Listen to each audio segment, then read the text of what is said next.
স্ত্রীর চার জায়গায় মারা যাবে না, আঘাত করা যাবে না। অবশ্যই আমাদেরকে সতর্ক থাকতে হবে। তবে আমাদেরকে আগে জানতে হবে স্ত্রীকে মারা যাবে চারটি কারণে। চারটি কারণে স্ত্রীকে শাসন করা যাবে।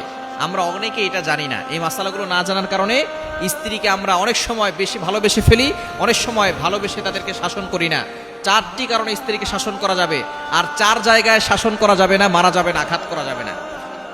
প্রথমে আমরা জানবো স্ত্রীকে শাসন করা যাবে চারটি কারণে। এক নাম্বার, স্ত্রী যদি ফরজ নামাজ ছেড়ে দেয়, সে যদি ফরজ নামাজ না পড়ে, আপনি বলছেন তারপর সে শুনছে না, তাহলে এই ফরজ নামাজ না পড়ার কারণে তাকে শাসন করা যাবে। দ্বিতীয় নাম্বার হচ্ছে, যদি সে ফরজ রোজা না রাখে তাহলে তাকে আপনি শাসন করতে পারবেন। তিন নাম্বার, যদি সে স্বামীর হালাল আদেশ না শোনে তাহলে আপনি তাকে শাসন করতে পারবেন। চার নাম্বার, সে যদি পর্দা না করে, পর্দা হচ্ছে ইসলামের ফরজ বিধান, এটা যদি সে না শুনে তাহলে তাকে শাসন করতে পারবেন। তবে চার জায়গায় মারা যাবে না। মুখে মারা যাবে না, মাথায় মারা যাবে না, বুকে মারা যাবে না, পিঠে মারা যাবে না। যদি মারতেই হয় কোমরের নিচে মারতে হবে। বর্তমানে অনেক পুরুষ আছে, তারা হচ্ছে কাপুরুষ। স্ত্রী একটু ভুল করলেই তার মুখে আঘাত করে, মাথায় আঘাত করে। খবরদার, যারা মুখে আঘাত করে তারা কখনো মানুষ হতে পারে না, তারা হচ্ছে পশুর থেকে নিকৃষ্ট। এই মুখ আল্লাহ পাক রব্বুল আলামিন নিজ হাতে সৃষ্টি করেছেন।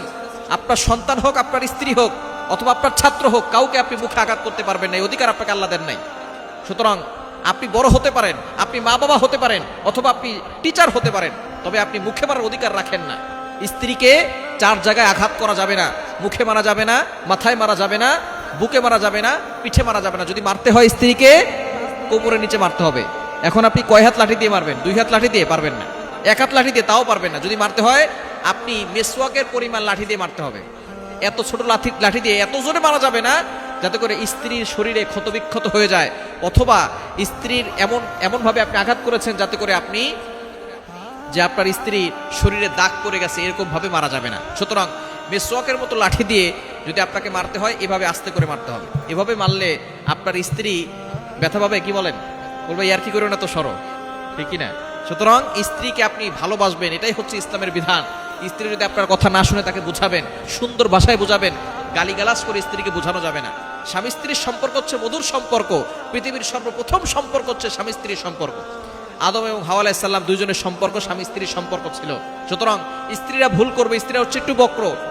স্ত্রীদেরকে না পুরুষের বাম পাজরের বাঁকা হাড় দিয়ে তৈরি করা হয়েছে, সুতরাং নারীরা একটু বক্র হবে। তবে এক্সাম্পল দিলে সুন্দর বুঝতে পারবেন। কালো রং অনেকের কাছে অপছন্দনীয়, কিন্তু চুল কালো হওয়া সকলের কাছে পছন্দনীয়, ঠিক কিনা? ঠিক তদ্রুপভাবে নারীরা বক্র, তবে এটাই নারীদের সৌন্দর্য। যেই নারীর ভিতরে বক্রতা নাই, সেই নারীর ভিতরে নারীত্বের মজা পাওয়া যায় না। সুতরাং স্ত্রীর সাথে ভালো ব্যবহার করুন। নবীজি সাল্লাল্লাহু আলাইহি ওয়াসাল্লাম সবসময় স্ত্রীদের সাথে ভালো ব্যবহার করতেন। 11 জন স্ত্রী ছিল, তিনি কখনো কোনো স্ত্রীর উপর আঘাত করেন নাই, ধমক পর্যন্ত দেন নাই। সুতরাং আমরা স্ত্রীর সাথে ভালো ব্যবহার করার চেষ্টা করব। স্ত্রীকে আঘাত করে আমরা অনেকে মনে করে যে স্ত্রীকে আঘাত করলে, মারামারি করলে স্ত্রী মনে ঠিক হয়ে যাবে।